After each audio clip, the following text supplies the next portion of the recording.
Hello everyone, welcome back to my channel. In today's video, I'll be talking about the cells of chronic inflammation.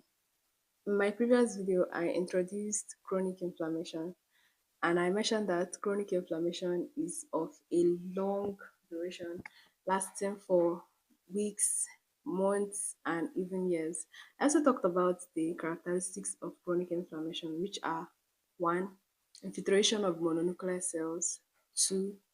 Tissue damage and repair, 3.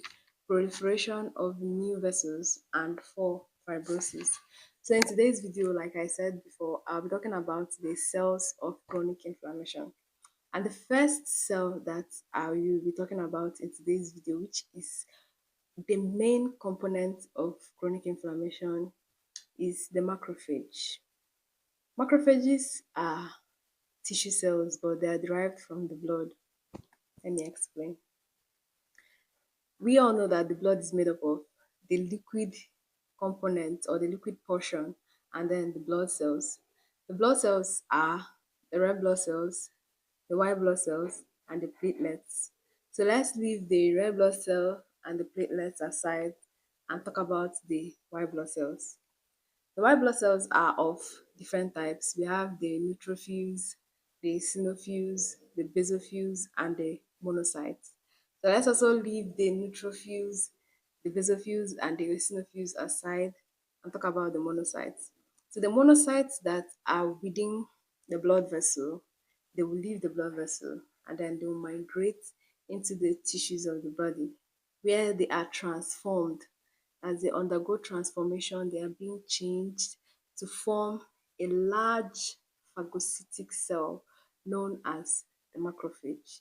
This is the history of macrophages. Monocytes and macrophages, they belong to the mononuclear phagocyte system. And then these macrophages, or you can call them tissue macrophages, or you can call them resident macrophages, or you can also call them histocytes. They can be found diffusely scattered within the connective tissue, or then they can be found as a group in some organs where they have different names. Like in the liver, a group of tissue macrophages are known as the Kupffer cells. In the bone marrow, group of tissue macrophages are known as the osteoclasts. In the central nervous system, group of tissue macrophages are known as the microglia cells. In the lungs, group of tissue macrophages are known as the alveolar cells. And in the spleen and lymph nodes, group of tissue macrophages are known as the sinus histocytes. Now let's talk about the function of macrophages. What are the function of these large cells? So the function of macrophages are phagocytosis and intracellular digestion. Phagocytosis means cell eating. So these large cells, all they do is that they engulf or eat irritants or other foreign substances that enter the body and then they digest them. That's intracellular digestion. So these large cells, all they do is just to eat. They live to eat. In a good word though, yeah, they are not parasitic. They feed on the body's problems. So that's why they are large. Why would they be large when they are foodies? Okay, so that's it for the function of macrophages, phagocytosis, and intracellular digestion. And let's not forget that these macrophages, they are mainly involved in chronic inflammation, just as neutrophils are mainly involved in acute inflammation. And that's it for macrophages. Let's talk about the other cells that are involved in chronic inflammation, such as the lymphocytes, the plasma cells, the eosinophils and mast cells, and then the giant cells. I'll start with the lymphocytes. Okay, the lymphocytes are also white blood cells, but they are not phagocytic as they don't eat for a living like the large macrophages. And then they are also found in the blood, unlike the macrophages which are found in the tissues. Lymphocytes are found in the blood. So when they migrate out of the blood, they constitute a perivascular lymphocytic infiltration known as perivascular coughing.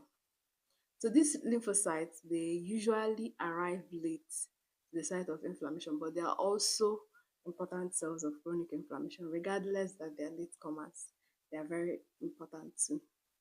There are two populations of lymphocytes.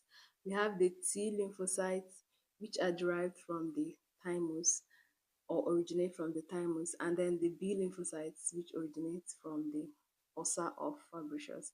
We also have the natural killer cells, or the NK cells for short. So let's talk about the function of or functions of these lymphocytes. The B lymphocytes, which are derived from the fossa of Fabricius, they differentiate further to form the plasma cells. And these plasma cells synthesize antibodies that attack antigens that enter into the body of the animal. So for the T lymphocytes, which originates from the thymus, what they do is that they are involved in cell-mediated immunological reactions. They do not synthesize antibodies or differentiate into any other thing, just like the B lymphocytes. They're just involved in cell-mediated immunological reactions. Okay, the next type of cell I'm talking about, I'm done with the lymphocytes, are the plasma cells. Like I mentioned earlier, the plasma cells, they originate from the B lymphocytes. Without the B lymphocytes, there will be no plasma cells.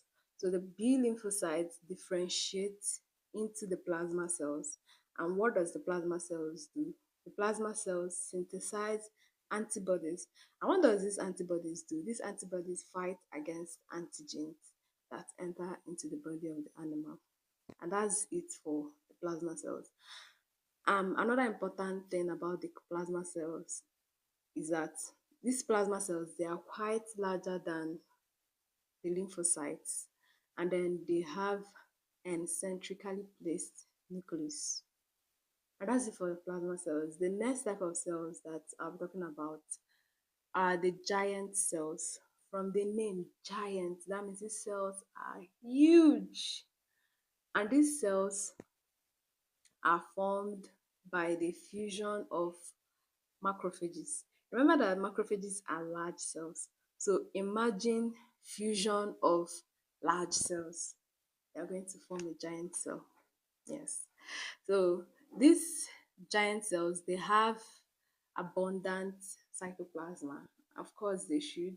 And they also have a lot of nucleus. That's their multi-nuclei. Yeah, they have multi-nuclei. Okay, so what is the function of these giant cells? The giant cells also have similar functions to like the macrophages, which are phagocytosis and intracellular digestion. The next type of cell I'll be talking about are the fibroblasts. Remember that when I talked about the characteristics of chronic inflammation, they are one, infiltration of mononuclear cells, and I'm talking about these cells. The second one, tissue damage and repair. Third one, proliferation of new blood vessels or new vessels. And then the last is fibrosis. So this fibrosis, there is excess fibrous connective tissue in the site of chronic inflammation. And then this fibrous connective tissue is as a result of proliferation or rapid increase in the number of fibroblasts, which give rise to the fibrous connective tissue. And that's it for today's video, guys. I hope you got value from this video. Don't forget that the main or major cell of chronic inflammation is the macrophage. And these macrophage are large cells, which are tissue cells. They are not found in the blood. And then I also talked about the lymphocytes. I forgot to talk about the eosinophils and mast cells, but then I don't think I need to talk about them because I've already discussed these cells when I was talking about acute cells involved in acute inflammation. So all you need to do is to go to my description box and click on the link there to visit my playlist. I made a lot of videos on inflammation, so you can just feed your eyes. So, like I was saying, I was trying to have a recap. I talked about the macrophages, yes, large cells, their function, phagocytosis, and intracellular digestion. Then we have the lymphocytes, which are of two populations, the T cells and the B cells. And the T cells are involved in cell-mediated immunological reactions, while the B cells, they differentiate into antibodies which fight against antigens. And other cells are the plasma cells, the giant cells, the fibroblasts. And that's it for today's video, guys. In my next video, I'll be talking about the types of chronic inflammation. Don't forget to hit that subscribe button, ring the bell icon so you'll be the first to get notified when I drop my next video. Thank you so much, guys, for watching. Please don't forget to give this video a thumbs up if you enjoyed it, and also drop a comment for me in the comment section below. Bye.